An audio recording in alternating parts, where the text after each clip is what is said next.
Shalom, selamat pagi saudara-saudari yang terkasih di dalam Tuhan Yesus Kristus.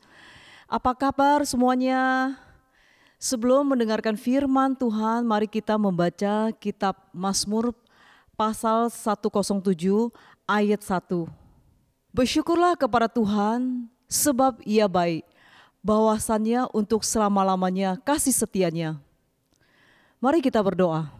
Bapa Surgawi, seminggu ini kami lalui dalam penggembalaanmu. Ada rumput hijau, air tenang, dan juga lembah kelam yang kami lalui. Di semua pengalaman itu Engkau hadir, menuntun, menghibur, menjaga kami. Pagi ini kami hadir di hadirat-Mu untuk bersyukur, menyembah, mengangkat hati kami, memandang kemuliaan-Mu. Angkat suara kami untuk memuji kebesaran-Mu. Berkatilah jalannya ibadah ini. Berkatilah kami semua. Kami berdoa di dalam nama Tuhan Yesus Kristus. Amin. Shalom sidang jemaat yang dikasihi Tuhan dimanapun berada. Terkadang kita merasakan kemurahan dari sang teman atau sahabat. Tapi ada saat mereka akan berhenti melakukannya. Rancangan yang kerap kita buat sering kali kita pikir baik dan terukur. Tapi ternyata sering apa yang kita rancangkan itu meleset dan tidak membuahkan hasil yang baik. Tapi Tuhan kita berbeda. Kemurahannya bagi kita tak akan pernah berkesudahan. Rancangan-rancangannya bagi kita selalu menghadirkan damai sejahtera. Ia pasti menepati rancangan dan janjinya pada kita. Rancangannya tidak pernah meleset bagi kita semuanya.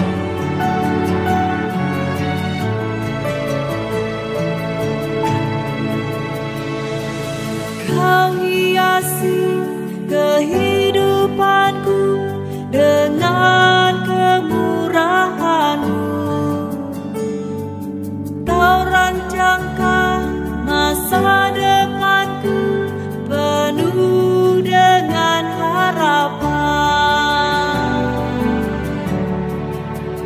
Aku ada saat ini, semuanya karena kasih-Mu. Aku hidup hari ini, semua berkat kemurahan-Mu. Terima kasih Yesus, Engkau sangat baik, teramat baik bagiku.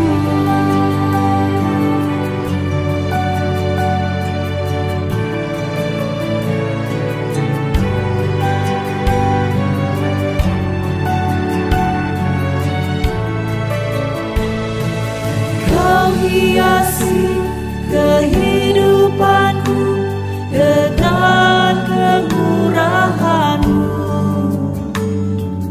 Kau rancangkan masa depanku penuh dengan harapan. Aku ada saat ini, semuanya karena kasih-Mu.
Mari sidang jemaat yang dikasihi Tuhan, kita mau sambut firman Tuhan, mari kita tundukkan kepala, kita berdoa. Bapa kami yang di sorga.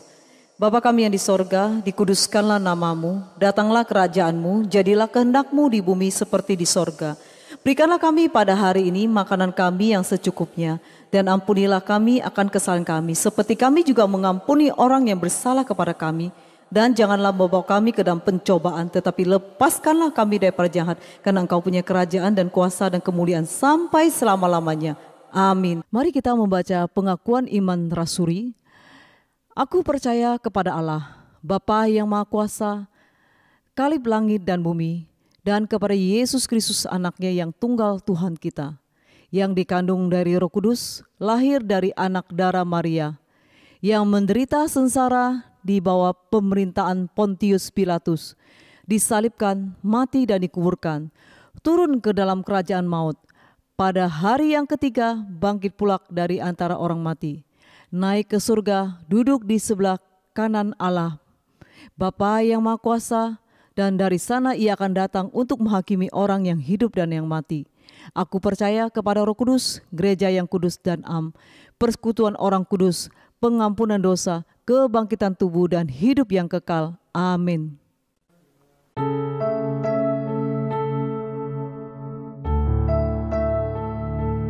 Salam saudara-saudara kasih Tuhan, pada pagi ini kembali kita untuk mendengar sabda firman Tuhan, dan kami beribadah untuk memuliakan Tuhan, dan kami juga akan mendengar setiap firman Tuhan. Mari kita berdoa. Bapa kami surga, terima kasih Tuhan pada pagi ini. Roh Kudus pimpin kami, sertai kami, membuka hati kami untuk mendengar setiap firman yang Tuhan mau firmankan pada kami. Urapin hamba-Mu, berikan kuasa, bibir hamba Tuhan pakai untuk menyampaikan kebenaran-Mu. Berfirmanlah pada kami siap untuk mendengar, kami berdoa dalam nama Tuhan Yesus Kristus. Amin. Saudara-saudara kasih Tuhan, pada pagi ini tema khotbah kita adalah hikmat Allah. Saudara-saudara kasih Tuhan, mari kita buka firman Tuhan di 1 Korintus 2 ayat 5. Ayat 5, supaya iman kamu jangan bergantung pada hikmat manusia, tetapi pada kekuatan Allah. Saudara-saudara kasih Tuhan, hikmat adalah kebijaksanaan, kearifan, kesaktian. Diri kita sangat dipengaruhi oleh hikmat yang ada pada kita. Paulus itu memperlihatkan dua jenis hikmat. Hikmat yang pertama adalah hikmat manusia. Pada masa Paulus menginjil, Paulus sering terhambat menghadapi hikmat-hikmat manusia. Terlebih di Korintus, kota yang besar dengan beragama penduduk yang besar. Para imam-imam Yahudi yang memanfaat nama besar dan jabatannya. Belum lagi pemerintah yang memiliki kekuasaan yang luar biasa pada zaman itu. Mereka semua mengandalkan hikmat manusia atau hal-hal duniawi. Nah, hikmat yang kedua adalah hikmat dari Tuhan. Dan hikmat dari Allah. Hikmat Allah tidak tergantung pada kekuatan pikiran kita sendiri. Atau uang, atau kuasa, kedudukan, dan sebagainya. Hikmat Tuhan berarti membiarkan roh Tuhan untuk bekerja di dalam dan atas dalam diri kita. Saudara-saudara kasih Tuhan, ada dua dampak pertama yang diberikan kemampuan untuk memahami Allah. Di 1 Korintus 2 ayat 10 mengatakan, karena kepada kita Allah telah menyatakan oleh roh. Sebab roh menyelidiki segala sesuatu, bahkan hal-hal yang tersembunyi dalam diri Allah. Dan kedua, mengajar kepada orang-orang percaya. Di 1 Korintus 2 ayat 13. Dan karenalah kami menafsirkan hal-hal rohani kepada mereka yang mempunyai roh. Kami berkata-kata tentang karunia-karunia Allah dengan perkataan yang bukan diajari kepada kami oleh hikmat manusia, tetapi oleh roh. Saudara-saudara kasih, hikmat Allah yang bisa mengajar kita adalah Roh Kudus. Kita bisa mengerti setiap kehendak Allah karena Roh Kudus yang mengajar kita. Hikmat manusia tidak bisa. Itu baik kekuatan dan pikiran dan pengalaman. Beda dengan hikmat yang datang dari Tuhan.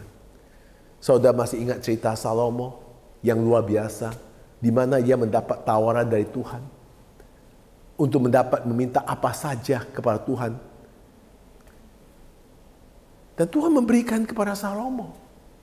Namun Salomo tidak minta harta kekayaan atau umur panjang atau nyawa musuhnya. Melainkan Salomo minta pengertian, yaitu hikmat untuk memutuskan perkara. Saudara-saudara kasih Tuhan, Tuhan pun memandang apa yang diminta Salomo itu baik. Bahkan Tuhan menambah hal-hal yang tidak diminta Salomo, yaitu kekayaan, kemuliaan, dan panjang umur. Sehingga tidak ada orang lain yang bisa seperti Salomo yang diceritakan oleh Alkitab. Demikian Salomo hidupnya sangat diberkati.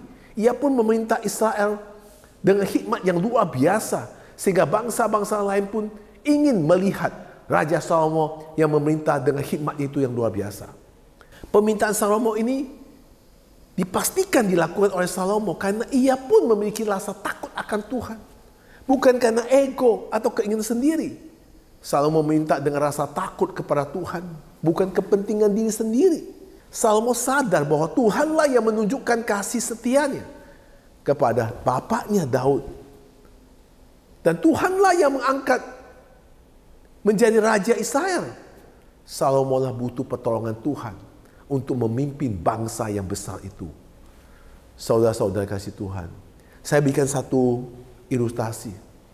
Seorang atlet selancar menunggu ombak untuk berselancar. Ia tidak dapat membuat ombak itu sendiri, saudara. Ombak itu adalah hikmat Allah.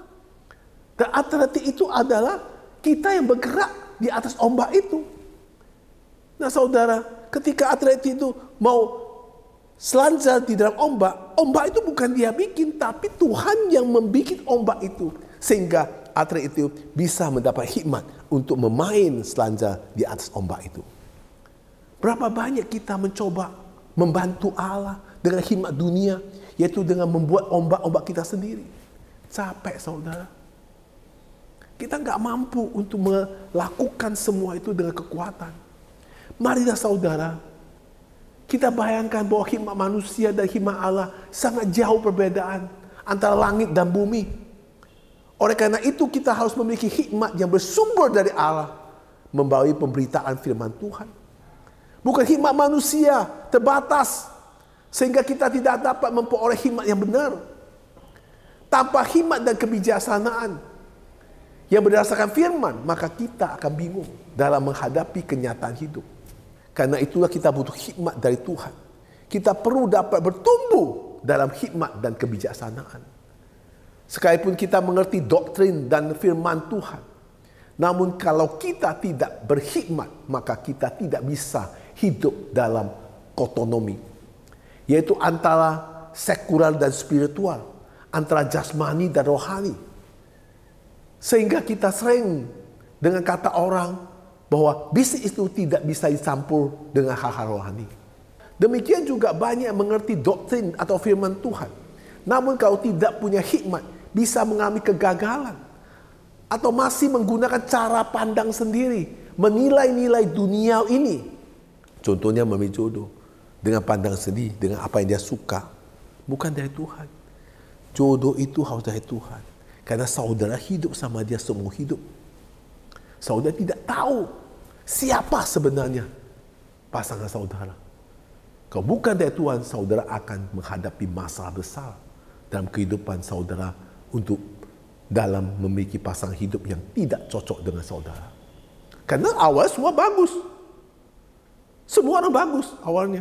Setelah kamu hidup bersama 1 kali 24 jam dan kali 30 hari, kali 360 hari, semua akan keluar. Di situ baru saudara tahu, wah ternyata begini. Kau kirim dari Tuhan, pasti cocok karena Tuhan yang mencocokkan kepada saudara. Seperti berinvestasi. Semua ditawarkan berinvestasi bagus. Tapi saudara tidak tanya Tuhan, kurang berhikmat. Setelah diinvestasi, uangnya habis. Kalau apa yang diinvestasi saudara tanya Tuhan, dengan hikmat Tuhan, Tuhan tahu yang terbaik. Karena Tuhan tahu investasi itu akan membuat berkat atau tidak. Saudara kasih Tuhan, mengapa pentingnya hikmat? Firman Tuhan di Matius 8 ayat 10-12. Ayat 10. Setelah Yesus mendengar hal itu, heranlah ia dan berkata kepada mereka yang mengikutinya, aku berkata kepadamu, sesungguhnya iman sebesar ini tidak pernah aku jumpai pada seorang pun di antara orang Israel. Ayat 11. Aku berkata kepadamu, banyak orang akan datang dari timur dan barat dan duduk makan bersama-sama dengan Abraham, Ishak dan Yakub di dalam kerajaan surga. Ayat 12. Sedangkan anak-anak kerajaan itu akan dicampakkan ke dalam kegelapan yang paling dalam. Di sana akan terdapat rantap dan keretakan gigi. Saudara-saudara kasih Tuhan, memiliki hikmat jauh lebih penting daripada semua kekayaan dan semua ketenaran dan semua kekuasaan di dalam dunia ini.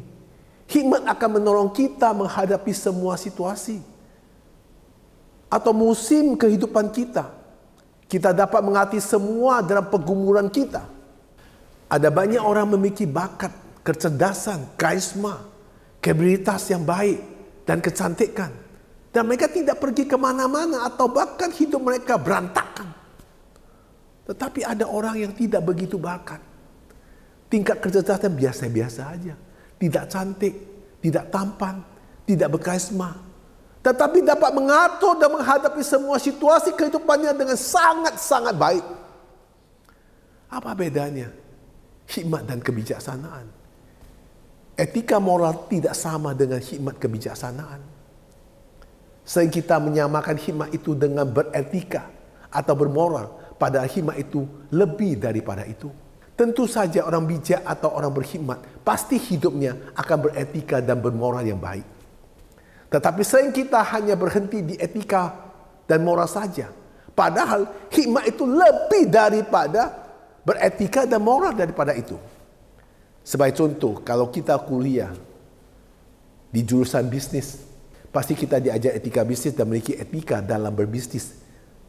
Itu adalah hal yang bijak. Tetapi kebijaksanaan itu lebih daripada hanya beretika saja. Hikmat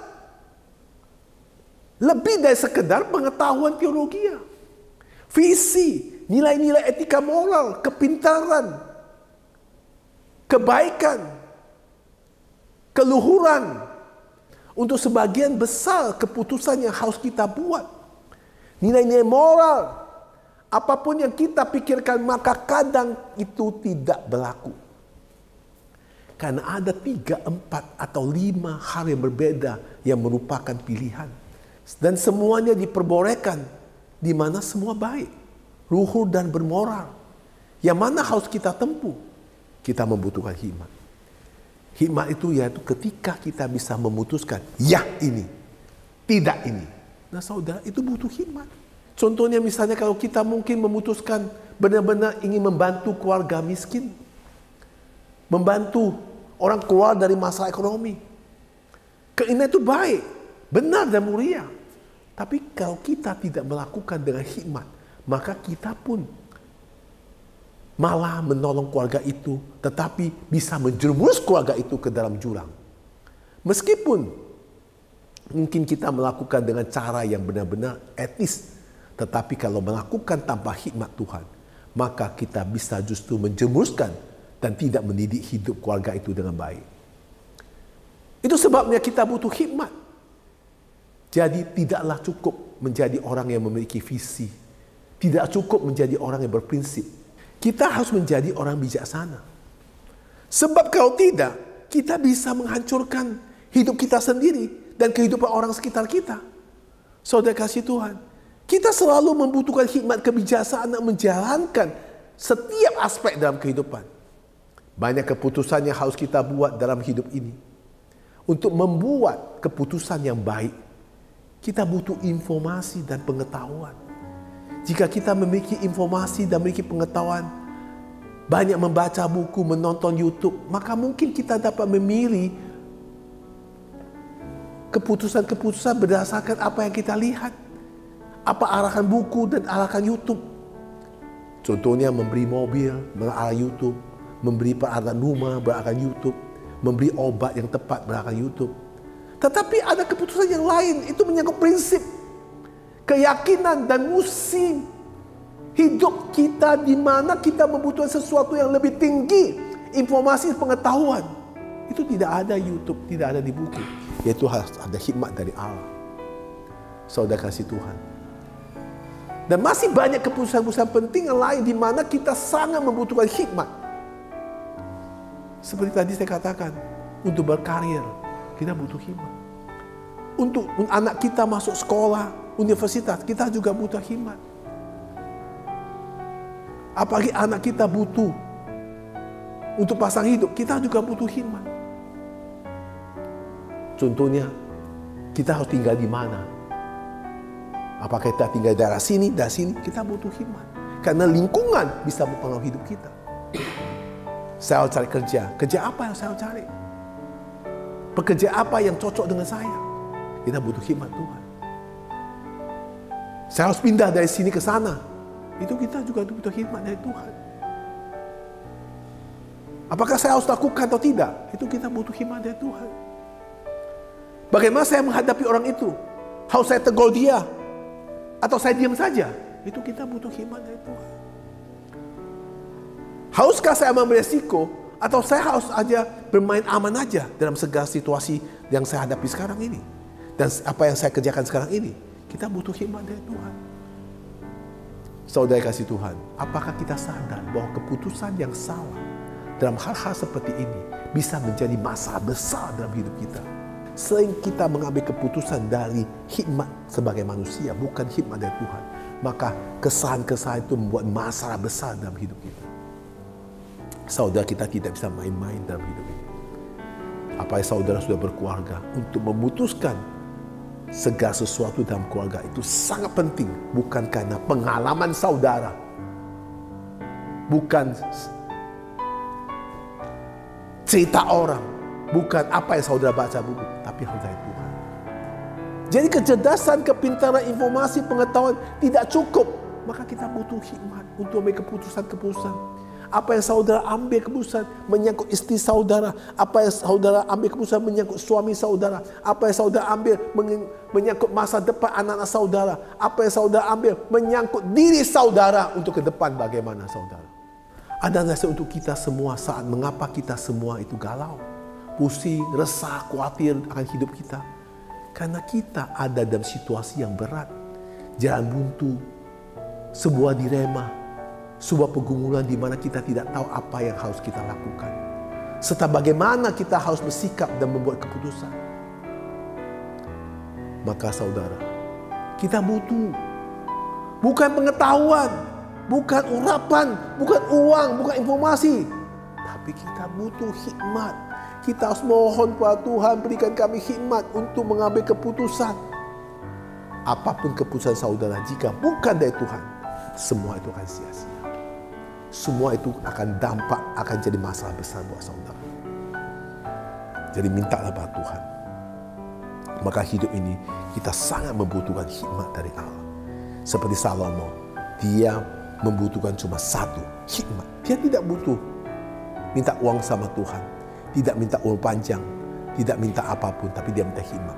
Karena hikmat, dia menjadi orang yang terkaya pada zaman itu. Tidak ada duanya. Saudara, ayo kita belajar apa yang Salomo lakukan. Mari kita berdoa. Bapa kami surga, Tuhan, terima kasih Tuhan Yesus. Kami harus minta hikmat dari Tuhan, supaya kami bisa mengambil keputusan-keputusan dalam hidup kita. Bukan apa yang kami pikir, apa yang kami baca, apa yang kami lihat, tetapi apa yang Tuhan hendaki. Tuhan, tolonglah kami, berikan kami hikmat supaya kami bisa ambil keputusan-keputusan dalam kehidupan kita untuk melangkah ke depan. Karena Tuhan yang tahu semuanya. Tuhan yang menciptakan kita di bumi ini. Tuhan juga yang menyelamatkan kita dalam hidup kekal. Semua itu ada dalam tangan Tuhan. Ajari kami untuk berhikmat, untuk melakukan keputusan-keputusan yang kita ambil. Semua kami serahkan padamu, dalam nama Yesus kami berdoa. Amin.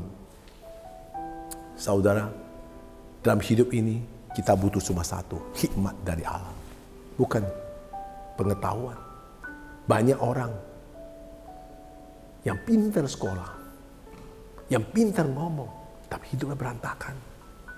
Ada orang yang biasa-biasa, tidak pintar ngomong, tidak pintar sekolah, tapi dia hidupnya selalu tepat dan selalu nyaman dan selalu diberkati. Itulah namanya, dalam dunia ini kita butuh hikmat dari Tuhan. Bukan dari pengetahuan. Banyak orang yang pikir sekolah itu, banyak orang berpikir pengalaman, pengetahuan, informasi cukup. Tidak, itu hanya sebatas sebagai pengalaman.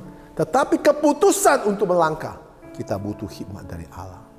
Ayo kita minta hikmat dari Tuhan. Tuhan akan berikan pada saudara jika saudara minta sama Tuhan. Tuhan Yesus memberkati.